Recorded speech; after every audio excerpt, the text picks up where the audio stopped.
Welcome to Living the Dream, the show for dance teachers and studio owners. We live for the breakthroughs, the laughter, the messy moments, and the magic. Because the dream is not always perfect, it's real. Let's talk dance, studio life, and the journey. Here we go.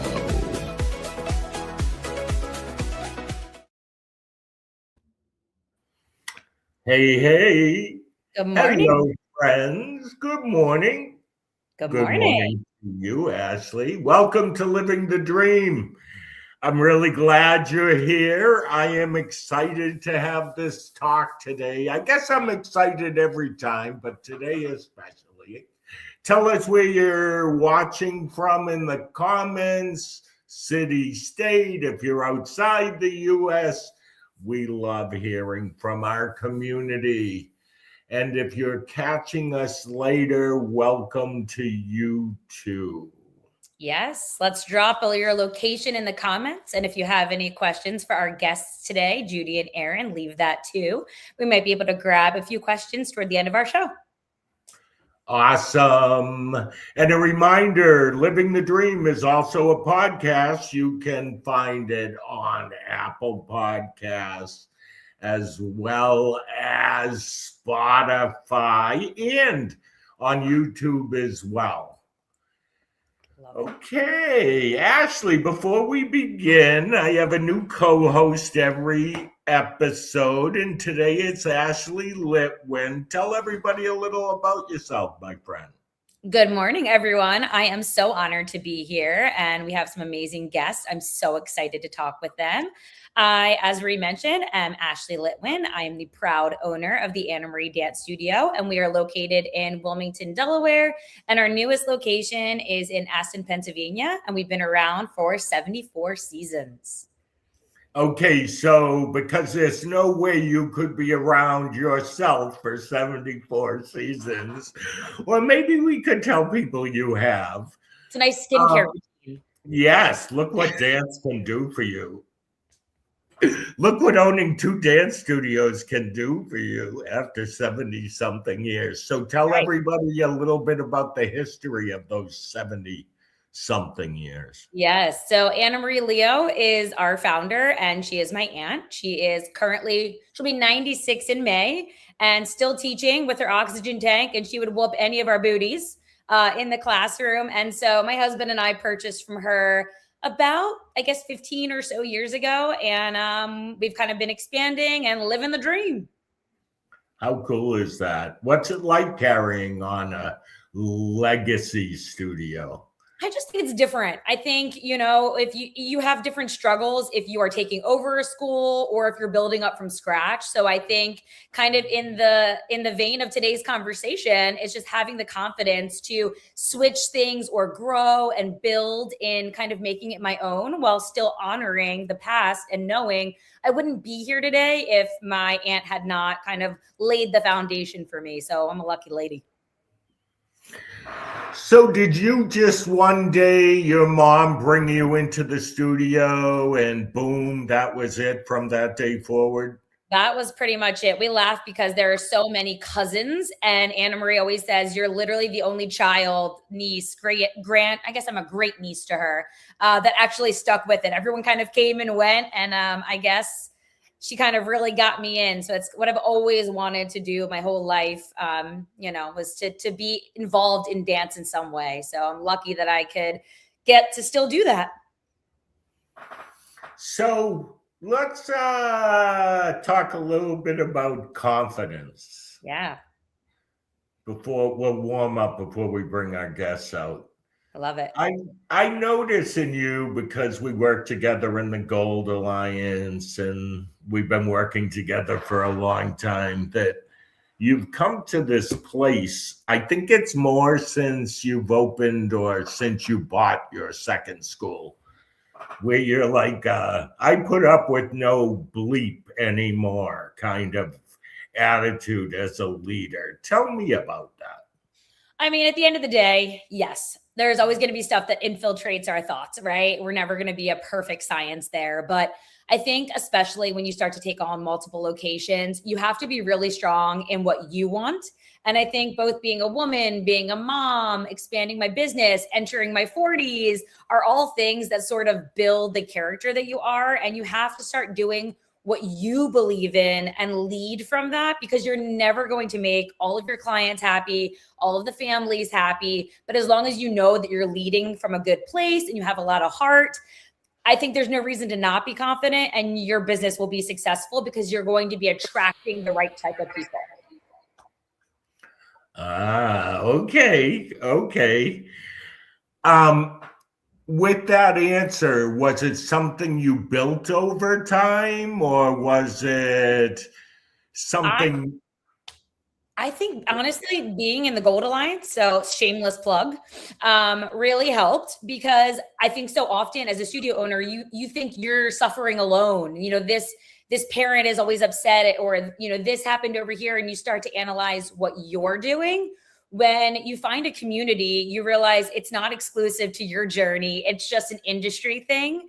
And I think that's helped with confidence, because it's not that I'm broken, but it's that this is just a symptom of the industry. And I think that's helped me really find my confidence in a like-minded group. Gotcha. So we're about to bring in two guests, but before we do, we want to thank our sponsors. I want to thank Jackrabbit Dance. They make life easier for dance studio owners all across the world, and we're grateful for their support of living the dream. Absolutely. When you are running a studio, having the right systems in place matters, and Jackrabbit Dance does that in a big way. I love using them. We'll be back with Judy and Erin right after this. This episode is sponsored by Jackrabbit Dance, the dance studio software empowering you to build the studio of your dreams.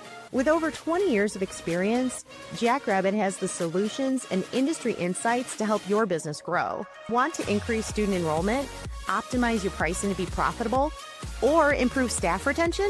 See how other studios are using Jackrabbit Dance to hit their goals year after year.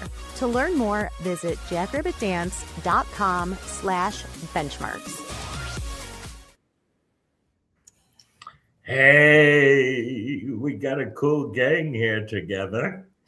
My friends, how's it going? Good. Good. Okay, so we're back. This is Judy Sullivan, Erin Rae McNamara. I just call her Erin Rae. She doesn't have a last name. Today's a show where we're going to talk about confidence. I guess I want to say this before I even read what I have to read. My belief and why this show matters to me so much is when it comes to studio ownership, I see lots of people out there who say become $1 million dance studio and get 30 students in 21 seconds. And I know, because I've been doing this for so long, that step number one is believing that you can do it. It's believing that you have the ability to create what it is that you want. Once that confidence is established, I have seen people build the biggest studios. And listen, I want to correct that and not say the biggest studios, the studios of their dreams, okay? And increase the value and increased how it runs. So I'm excited. I have gone off script and I can't find where I was. So Ashley, you pick it up and then we'll go from there. Thanks. Absolutely. We are so happy to have you both here. It is such an important topic because confidence really does change everything in leadership and business. And I'm so excited to hear from you guys, two of my close friends. So what an honor to be here to interview you. Okay, when you think, I'm going right into this. When you think about confidence as a studio owner, what does it actually look like in your day-to-day leadership? Just jump in, ladies. The ability to stand right behind your policies and be secure in your policies and be able to speak up and say, no, that is how we do it. These are our policies, and being happy to see everybody there and know that you have the right clientele in your building.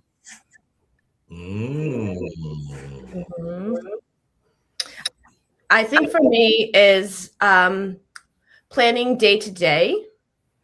I literally plan out my day, what day I'm teacher, what day I'm studio owner, and it's made me super successful. And I also think having confidence day to day too, and believing in your systems and values and following. And once you get there, then your staff gets there, then your parents get there, then your teachers get there. And then we're all on the same page, and it builds a beautiful culture. Love it. What is the difference between real confidence and just putting on a brave face?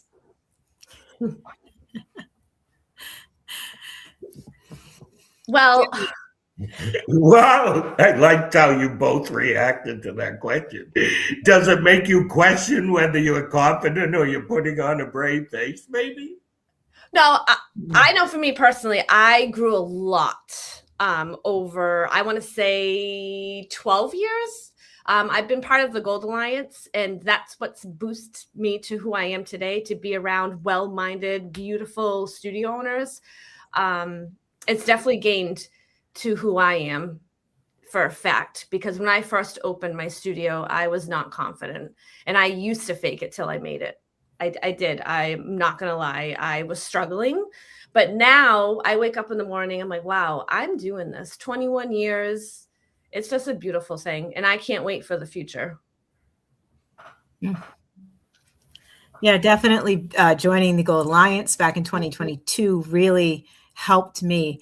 And I know the difference between pretending to be confident and not being confident. I do acting on the side as well. And you can act on a stage all day and you can pretend you know what you're doing. But to really actually feel that in your bones, you have to be able to feel it. And you have to be able to walk in and say, this is my studio. I love this job. This is my favorite place to be. And it honestly is. And definitely I was not there 25 years ago or even 10 years ago. Okay. What was one area of ownership that you feel that studio owners may overlook where they need confidence? I think dealing with the parents and the families. Again, when I first opened, I was very young, and I allowed them to make decisions for me and what I thought that was the thing to do, of asking people what they wanted. And it's, yes, I want people to be involved, but at the same time, I know the dream studio that I've always wanted, right? So I think just being a part of, again, I'm going to constantly say this because I feel like it's so true on how I feel, is being around other studio owners and watching how they do things. And then I flip it to make it what works best for me in my studio.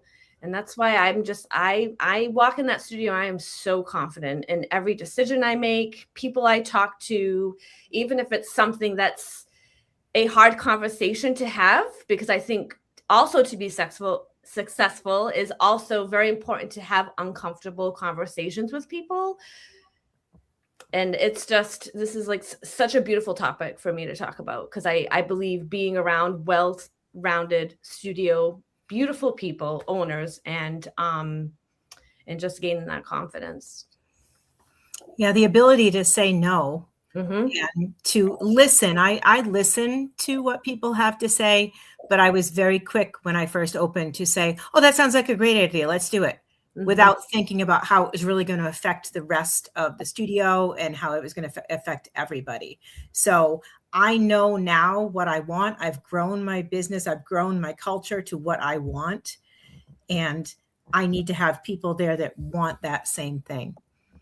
And it's amazing to me how you can suss out people who do not belong in your culture. It is amazing to me now, because I just, you just, oh, I want this person. I want all these people. But it's, you can tell now who belongs and who does not. Okay.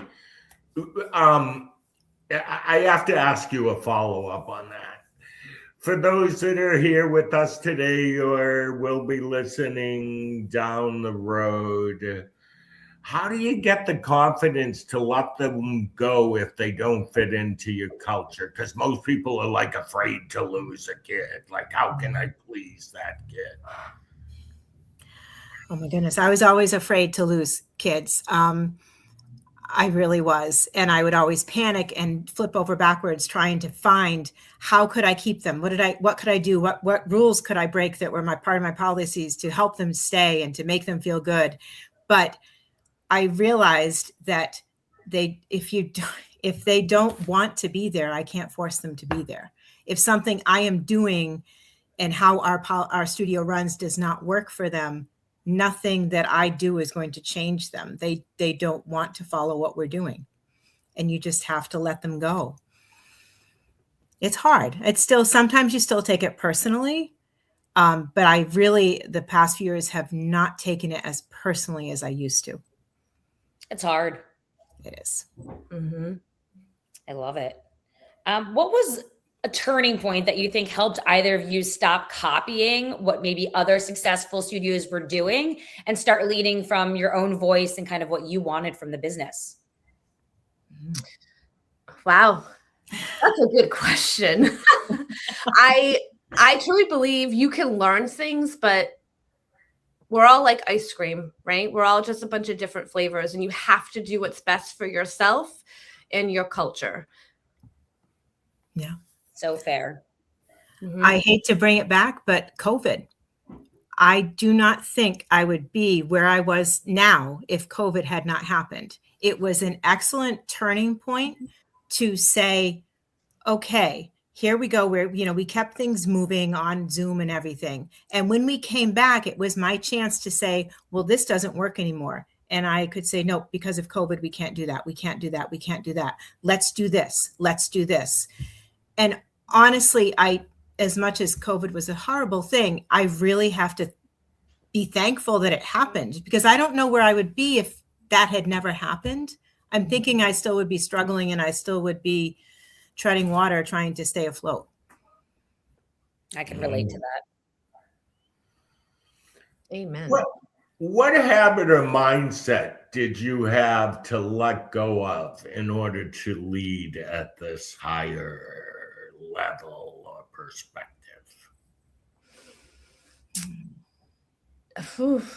Not taking things personally. Things aren't always a personal attack. Again, I'm such a people pleaser, and that's something that's always, it's never going to change. I want people to be happy all the time. I know it sounds crazy, but I do. I like making people feel good.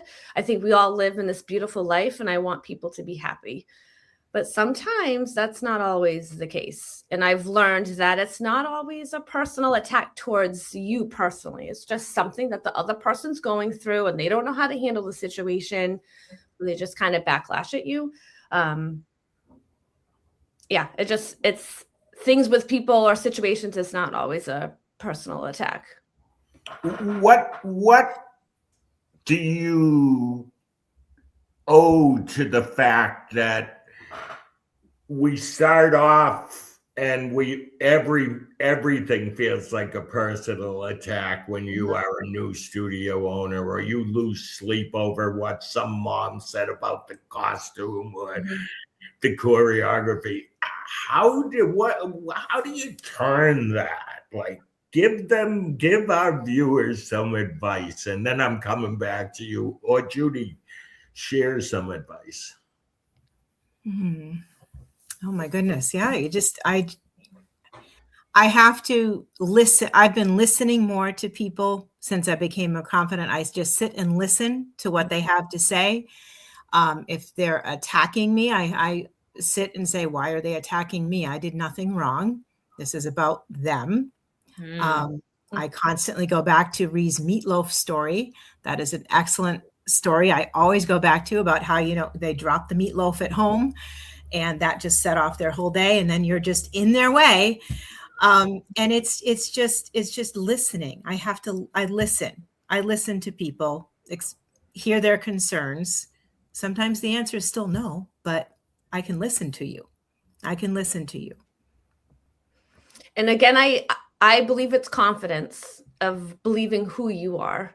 And I also love educating my families too. Sometimes they just don't know. So it's our job to educate them and explain things to them. This is how this works for this to work. And they're like, oh, thank you. I didn't know that. So again, it's just with those conversations with people and then explaining them how things are. I love it. Before you go to your question, Ashley, I'd love to check in with those that are viewing. Let us know where you're tuning in from. Say hello, and here we go. All right. What advice would either of you give to an owner who is still trying to define success either for themselves or by someone else's standards? So I had always wanted to have, I always thought if I had a larger and a bigger studio and 400 kids that I would be the happiest person ever because I would have all these kids. And I have thankfully grown at a decent rate over the past few years. But as I continue to get more, I say, wow, this is amazing. But I can see why wishing for more students is not always the best thing. You want to have those people in there that want to be there. And to me, it's more about the quality than it is the quantity of students that I have. Yes. I feel like we learned that from our good friend, Jamie. She downsized for all the right reasons. And I think about that constantly. It always plays in my mind. Yep, absolutely.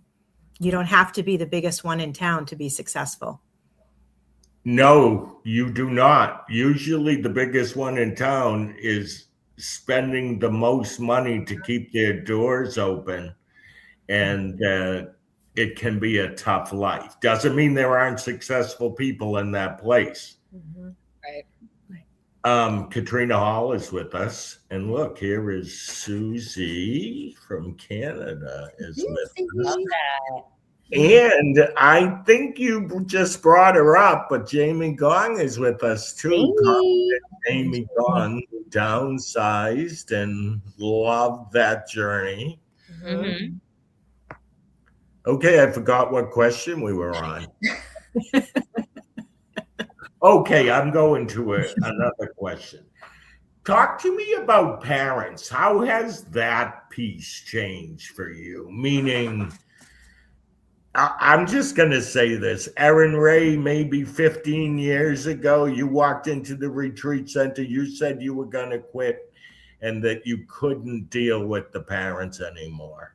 How has it changed and what happened? Again, it's confidence. It really is. And believing to what you believe in and standing by your values and setting boundaries. And again, educating them. It's so funny. We were at a 3-day competition this past weekend, over 42 hours in 3 days, but I love it. So I would do it all over again. But my families are everything to me. Absolutely everything to me. And they trust me. That's the thing too. And they know I love what I do. But now that's not really like a thing for me anymore. I'm not like, I was afraid of them, you know, like, and I always wanted to do the best for the parents. Yes, I still do, but they know I love what I do and I've gained so much confidence and I can have uncomfortable conversations with them if there's something that can't go on anymore. And once you do that one time, you gain so much trust from everyone else. And they're like, oh, I'm not going to buck her because she just said no to so-and-so. It's just, once you do that one time and they see it and it doesn't happen, they just, I just love my families. I do. Especially those moms, they work so hard to keep their kids going. But years ago, I was letting them make decisions. I was letting them pick out costumes. I was letting them tell me what to do. But now, yes, they bring suggestions. And I love suggestions, right? We wouldn't be who we are today if we didn't have people suggest things, right? But at the end of the day, they know it's my decision. right? And why I made that decision. And it's just a beautiful thing. I'm so grateful every day that I went to the retreat center, because I was going to close. And I always think back, I'm like, wow, I'm so glad I didn't. And that's why I thank Rhee all the time, because he was like, no, by the time you leave here on the last day, pointing at me like this, I'm like, yeah, okay. I don't think so. I don't think I'm going to get anything out of this, right? But I left there and I couldn't wait to get back into the studio and just build and grow and learn. And here I am today, year 21, and I'm ready for 21 more years. Love that. What about you, Judy? Oh, like Erin, I was afraid of the parents. I totally was afraid of confrontation, afraid of having difficult conversations, afraid of saying, oh, well, okay, sure, you can miss the last 3 weeks of rehearsal before, this performance. That's fine. Okay. And I'm not afraid to have the hard conversations. I am not afraid to speak up. I'm not afraid to stand up for what I believe in and what I want my studio to be. But I love walking around the waiting room, and this sounds very funny to me, on one of our busiest days, and saying hello to each and every one of those parents and their kids. And I don't think 10 years ago I would have wanted to do that, but I love doing that. Mm-hmm. I love being able to greet them all and welcome to my studio. What do you think would have intimidated you 10 years ago? What was your fear for those who are watching?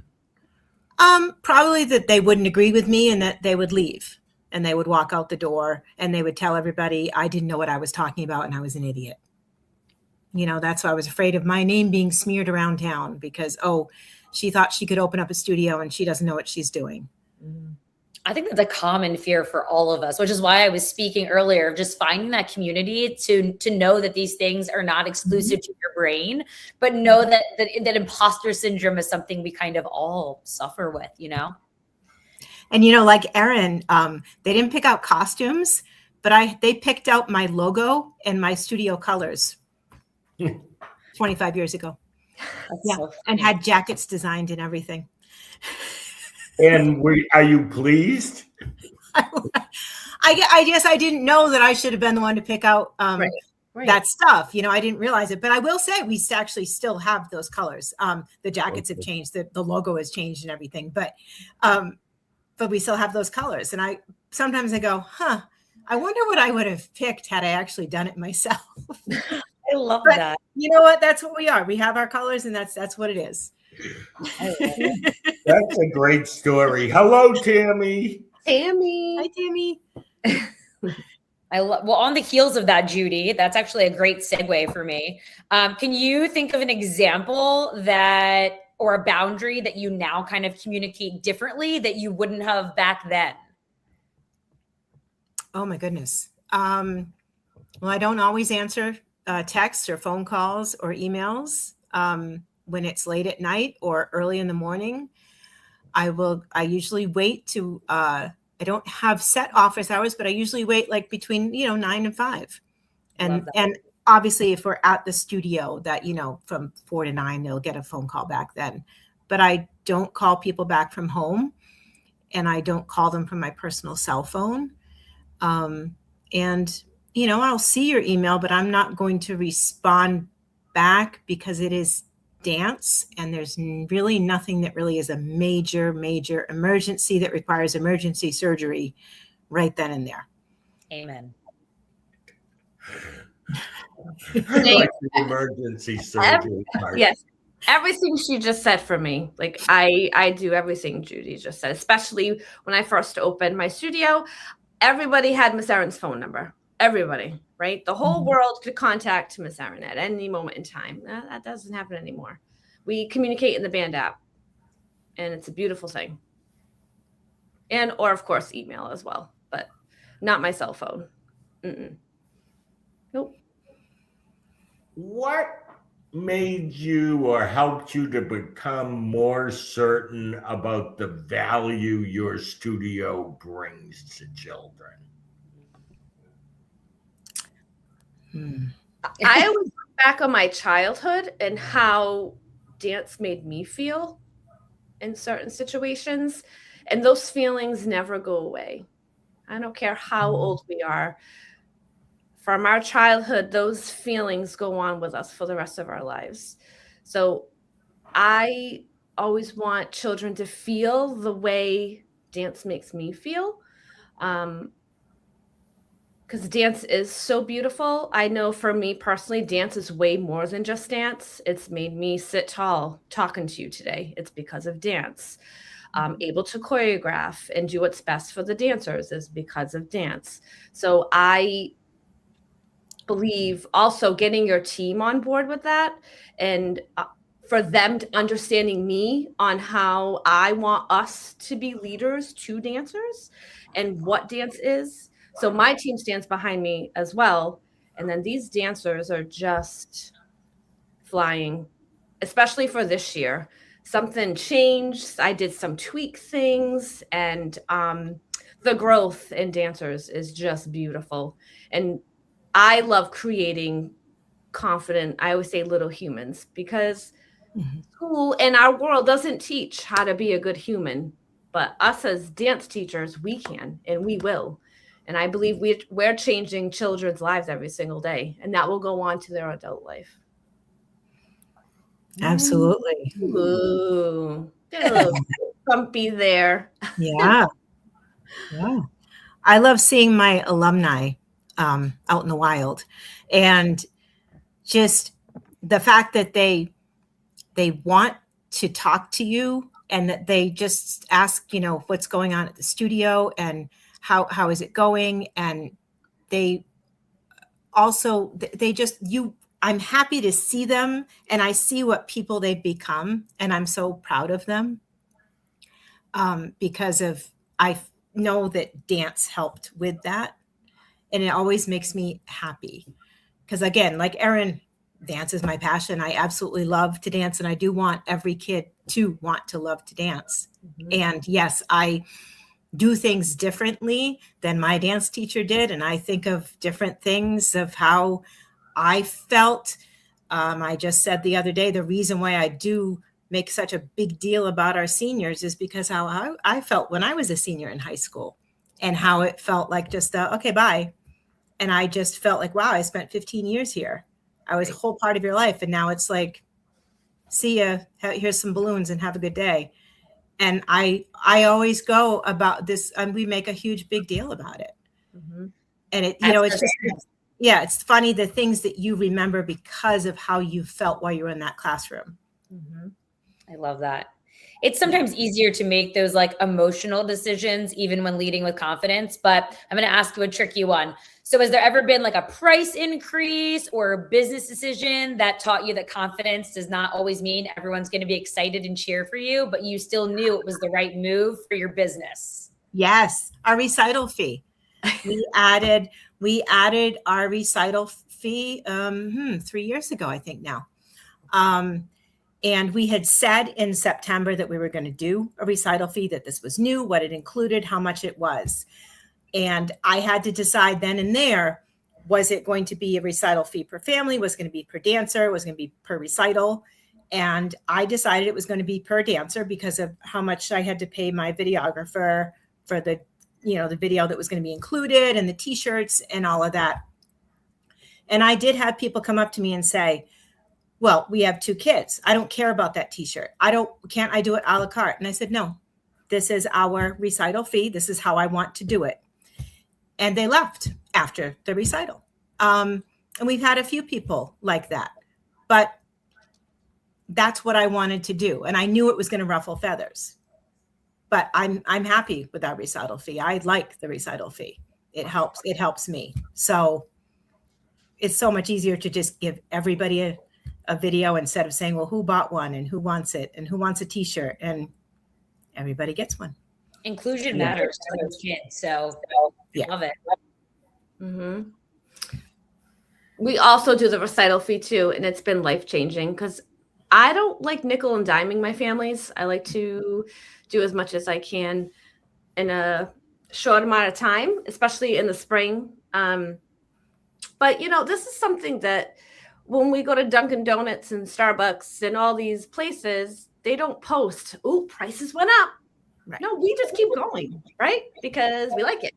So I just feel like, again, I keep repeating myself, but when I first opened my studio, I was always afraid to, price increase. And it's funny, someone she's always in the back of my mind telling me, no, you got to do what's best for you, is Miss June Lawrence. She's always telling me, no, you got to go up every year. You got to do a percentage to what's good for you and your business. And that's always stuck with me. So shout out to Miss June.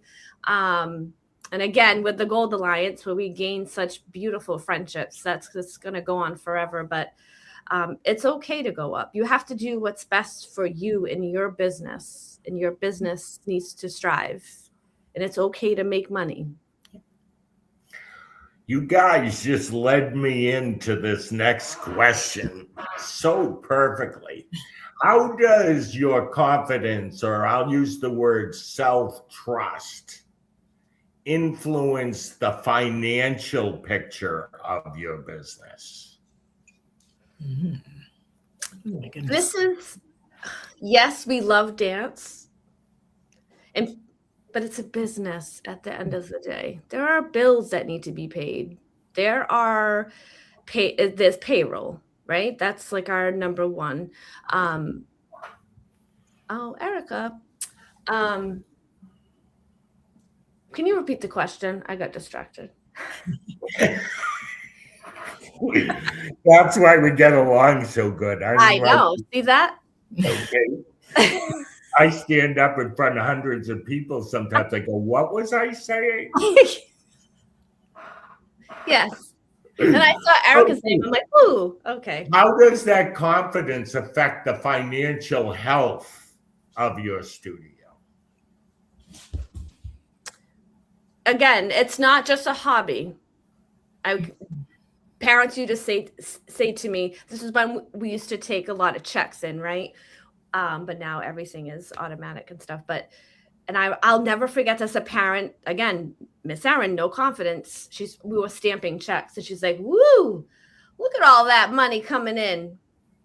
I was like, it stopped me in my tracks. And I'm like, this is a business. We have there's things like bills and things that need to be paid, and it's okay as a studio owner to get paid for what we do, right? But again, it's confidence. This is your business. This isn't a hobby. There's things that we need to take care of. And I'll never forget that moment, how that made me feel. And that's why I was like, ding, ding, ding, ding, ding. I need to make a change. I really need to make a change for my business to be successful. Mm-hmm. So you're so good, Erin. My sarcasm would have been like, you should have seen the check going out.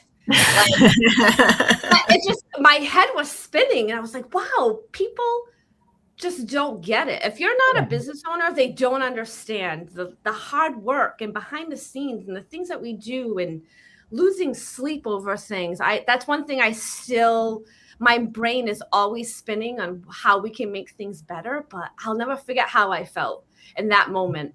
And I knew I needed to make a change in that moment, because I was allowing people to make me feel guilty. And I was like, oh, this is not good. I need help. And that's when I walked into the retreat center, and I was like, please help me. I need help. Yeah. But now I have the confidence on, the recital fees and this fee, and it's okay. It's okay. And I believe I give a fantastic product. I give the best education to these kids. And it's okay to make money, because I know I'm doing everything I can for what's right for my students. Ooh, that was a line of total confidence, right? I love it. Mm-hmm. So besides the confidence I was missing, I was not treating my business as a business. Mm-hmm. That was my problem. Yeah, I mean, yes, it was. I wanted it to be a business, but I was not treating it that way. Right. And I had another job during the day. So when I first started, and, it was an office job, and it kept me afloat, and it was fine. But then, as you continue on, you go, okay, I got to make a choice. And I think I was afraid you were afraid to raise prices. You were afraid to say, this is how much the costume is. You were just afraid that they were going to come at you and say, oh, but I can find it over here for $20. And why are you charging me 30? And it was that mindset shift. And that helped with gaining confidence with, again, being around like-minded people and hearing how they do things and saying, oh, yeah, I can do that. Mm-hmm. I love it. What standards in your business would either of you say are non-negotiable today? For me, for our intensive team, we have, I make it required that you cannot miss class before a competition. Like it is just, unless if it's church related or like a big school event. That I am like totally cool with. But no, if it's just something like, oh, we can't come because she's just sick, or I'm like, well, what is she sick with? Or nope. And I've done this before. Only one time someone didn't show up to a rehearsal and she did not dance on stage that weekend. Mm-hmm. That's what I was like, wow, I can do this thing, right? And that follow through, right? Yes, it was hard. It was hard, but I did it. And I stood tall and I explained to them, we have to have rules and we have to follow our rules that we type out, because people are watching to see if we're following to what we are saying to these families. That's a big thing for me. And I explained to the parents, it's not even just for them, but your team. We're part of a team. So when you're not there, you're not just hurting yourself, you're hurting the whole team and the whole morale of what and why we're doing this. And that's something that's huge for me. And I will not change my mind unless if it's something that's really important for them, you know. Mm-hmm. Yeah. Yeah, we started a more follow-up on our attendance, not for the intensive team, but for our recreational dancers, the ones who come once a week. We used to do the 2-week, they haven't been for 2 weeks and hadn't contacted us. That's when we would contact them. We stopped that this year because we lost people because they fell through the cracks. Mm-hmm. We are more assertive in following up with these people. Finding out, why are you not coming? Do you not like the class? Did you sign up for another activity? Are you really sick? Are you in the hospital? Is somebody in the hospital? Did somebody die? I don't know what's happening with you. And so we've been emails and phone calls right away after they miss that first class if they haven't contacted us. And then I also typed up something that was old. I also did something on ChatGPT. How's that? Not typed. Typed is old. On a typewriter, my God. On ChatGPT help me write an email to some of the families who were starting to just not even bother to let us, not even respond to the phone calls or emails anymore. And I think we had about 6 who had horrible attendance. And I had this thing written up about how you are part of a team. Even though it is just a once-a-week class, your dancer missing is affecting everybody else in the class. We want you there. We want you to come. And if you can't come, please let us know. We sent that out about 3 weeks ago. And those people have now returned to class and are not missing class anymore. And I said, oh, wow. Okay. Maybe they just needed to feel like they were embarrassed.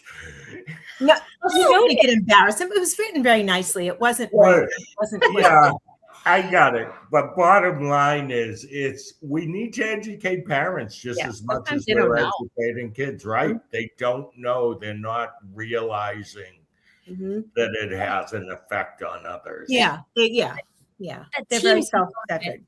The team component is a little lost sometimes. It's, my dancer knows the steps. It's not about your dancer. It's about how that piece comes together and how they interact when they're present. That's, so the education is absolutely part of it. And having the confidence to know that and articulate it to those parents in education, Right. Yep. Educating. Definitely. Mm-hmm. I've lost track of who's asking the next question, my friend. It's you, Mr. Rhee. Okay.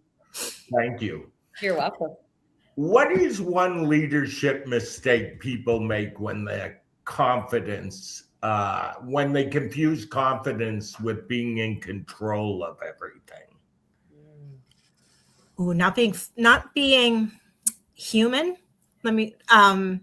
So if I think, yes, you stand behind your policies, but if someone comes to you and there is a real reason behind why they have broken that policy, you have to be a human and you have to be a teensy bit flexible on that. I have actually thrown away my intensive team attendance policies. I threw them away after COVID because I said, I can't have kids coming here if COVID is happening. But I don't have that policy anymore. The only policy we have is they have to be there if they're going to be dancing that week. They have to be in class that week.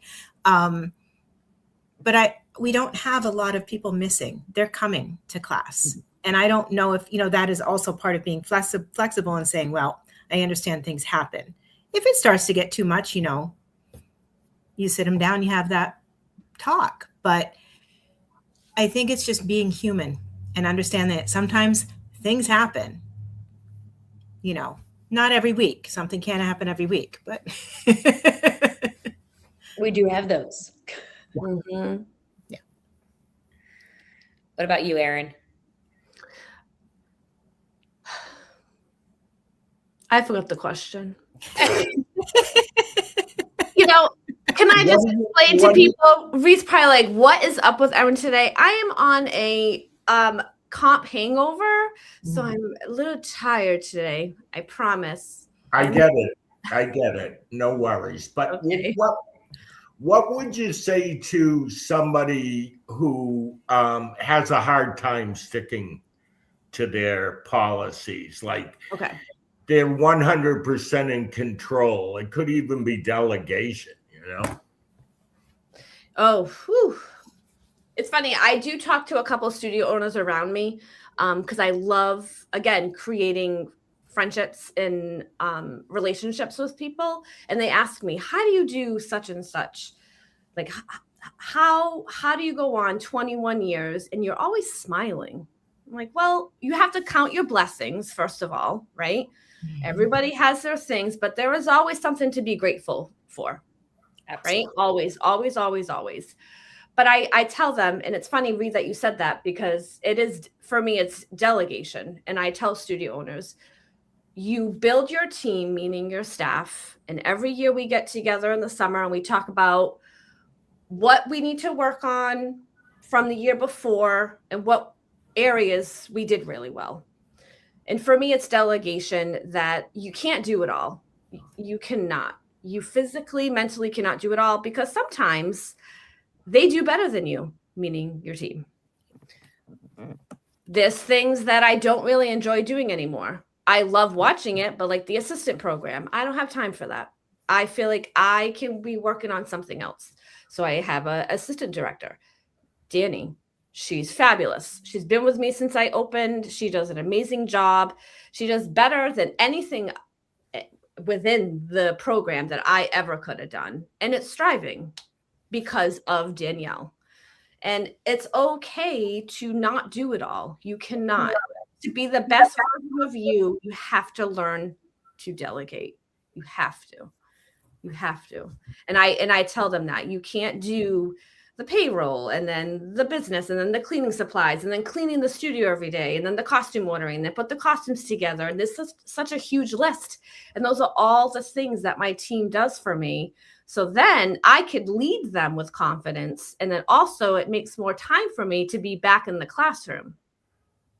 And that's why, because I am back in the classroom about 18 hours a week, and I love it. But if I didn't delegate those things to my team, I couldn't be back in the classroom. And that's what happened a long time ago. I did all the things and things were slipping. I wasn't being the best teacher because I was just everywhere, like boiming back and forth. It was awful. And I wasn't happy and wasn't counting my blessings because I was just all over the place. So the key word is delegation.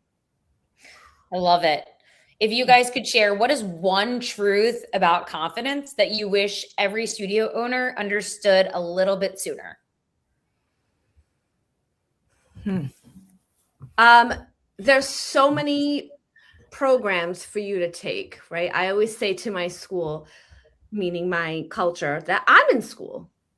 I'm part of the Gold Alliance. That is my school to learn and my time for me in my business. And I believe that's so important as a business owner, is to be around other people that want to be successful and to teach you to build your boundaries and to learn how to delegate and all the things and learn how to wear different hats. We wear a lot of hats. We do wear a lot of hats. And I love all the hats.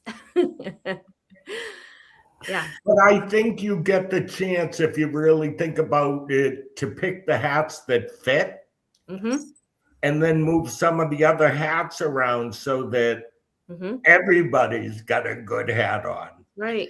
Well, and having the confidence to know that your hat, you might not look the best in it. Like, it's okay to say, hey, I'm confident enough to know that this person over here is going to way better fulfill that role than me, and letting ego go because you are that confident in what you're building and what someone else is providing. Oh, yeah. Yeah. Letting go of that ego. That was a big one, to know that it's okay to delegate. It's okay to not have to put all of the costumes in their garment bags and type out all the costume descriptions and get all them labeled and bagged. I don't want anything to do with that. That is nothing I want to do anymore. And I delegate that whole thing. I delegate so much stuff now. It's, and it's again, being in the Gold Alliance and learning from all of these other studio owners, you can sit and listen and say, wow, that sounds like a great idea. I like these 3 things from what they do, but I'm going to take one and see if it works for me. Right. But you have to know sometimes, you can copy all you want and say, let me pull all this in and I'm going to do all this, but it wouldn't be you. You have to make it you. And you have to say, well, I like this, but this wouldn't work, but I can put this in its place. And you have to be confident and say, well, I got this idea from Erin to do this way, but I'm making it my own. And be confident in your decision. Know what you want. Okay. That was well said. I feel like, listening to the two of you and having known you both for a long time, that you're living in this space that only maybe 5 or 10 years ago you wouldn't have lived in, because you have taken control. This is your life. And it's not just business we're talking about here. No. It's your whole life. I know how you are with your son. Judy, I know how you are with your kids, and that you guys do outside performing and all of that stuff. Look at what you become. You are 2 perfect people to talk about. Wow. Thank you. It was definitely something I struggled with. I didn't have confidence at all in anything I did. I just went with what I thought was the path, but it wasn't. I wasn't moving in the right path. But here we are. Yep. Yeah. Okay, we're going to go to something called rapid fire now. Ashley, why don't you start us off? All right. What is one word that describes strong leadership?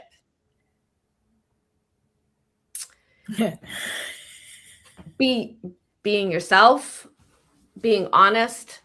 I know it was just one word. I just did 4 words, but oh goodness, confidence. That's all I'm going to say is confidence.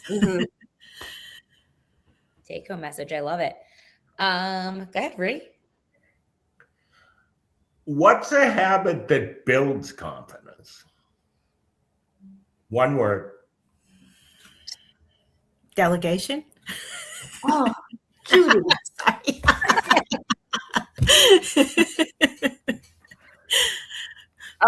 Pass. How about that? No. Oh my gosh.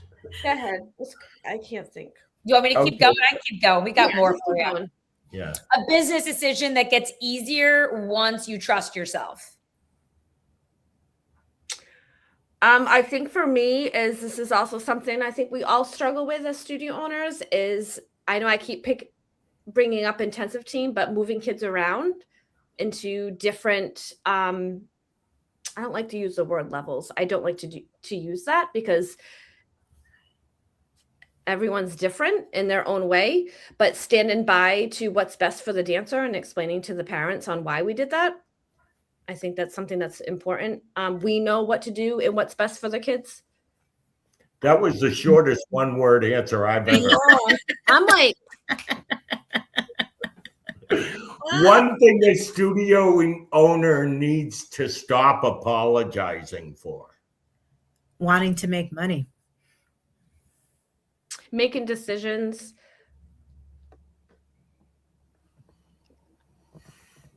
Go ahead, Ash. All right. One thing that quietly chips away at confidence. Wanting to please everybody. Judy just beat me to Oh, it. sorry. Yes.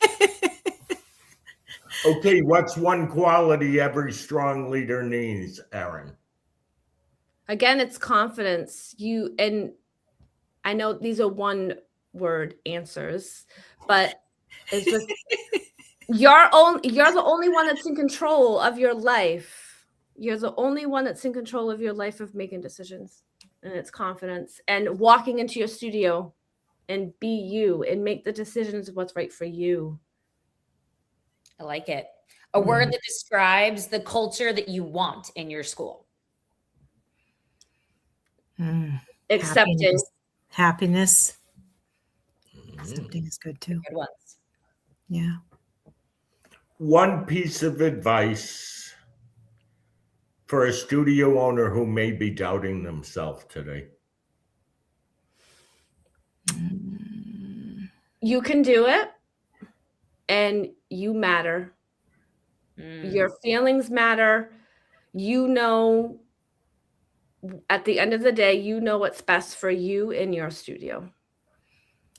Definitely trust in yourself and trust what you want to see your vision of your studio doing. And you have to trust that you can get it there and trust in your decisions and get there.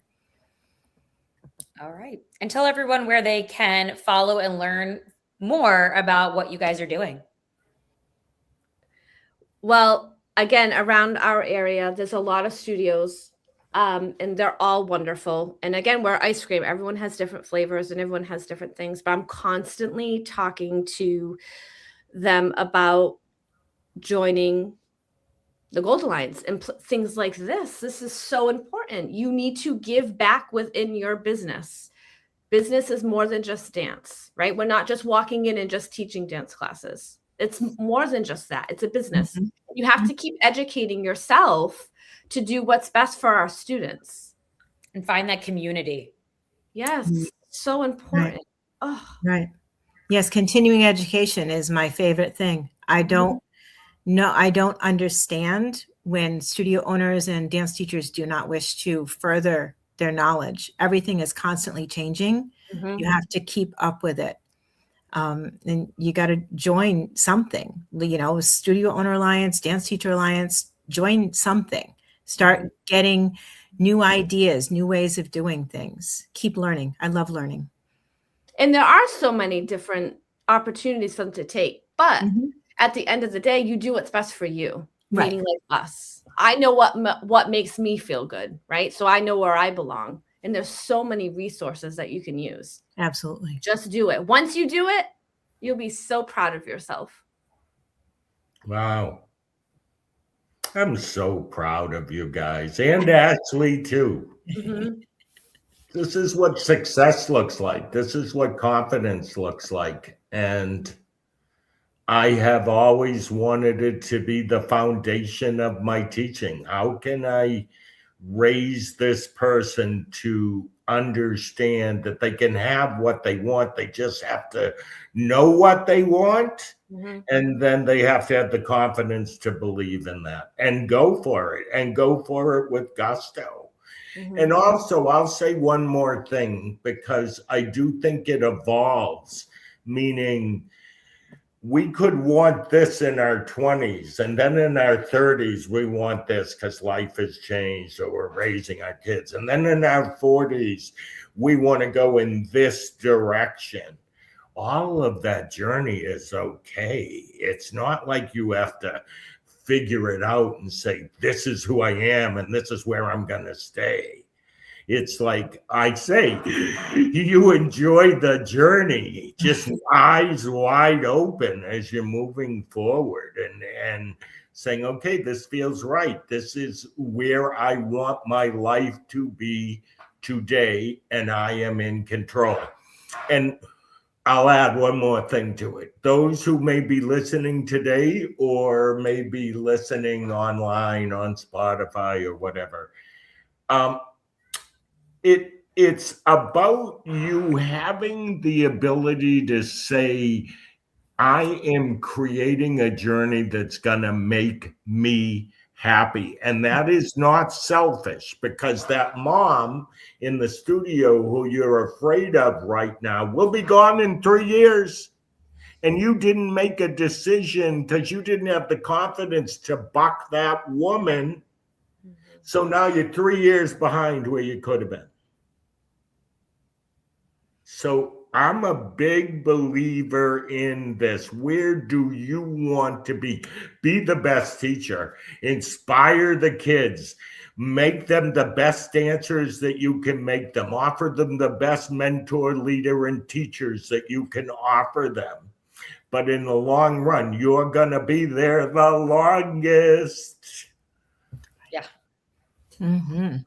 Okay, I lost track. Thank you for being with us. I want to thank Jackrabbit Dance. And please be sure to subscribe on Spotify or Apple. We'd love to have you there with us all the time. We're also on YouTube. And no matter where you're watching from today, I want to remind you of this, especially my guests. You're living the dream. You're living the dream. I feel like everybody who has the opportunity to do what we do began dreaming about that at a really young age, and here we are. Once it's in you, it will never leave. So how do I want to end that? It'll never leave. So don't fight it. Hang on to it forever. Enjoy the journey, everybody. Thank you, Ashley. Thank you, Judy. Take care, everyone. This was a blast. See you the next. That's it for this week's Living the Dream. Thank you for being here, and thank you for giving dance kids a place to belong. Take the lesson, take the inspiration, and take care of yourself too. Keep living the dream. See you next time.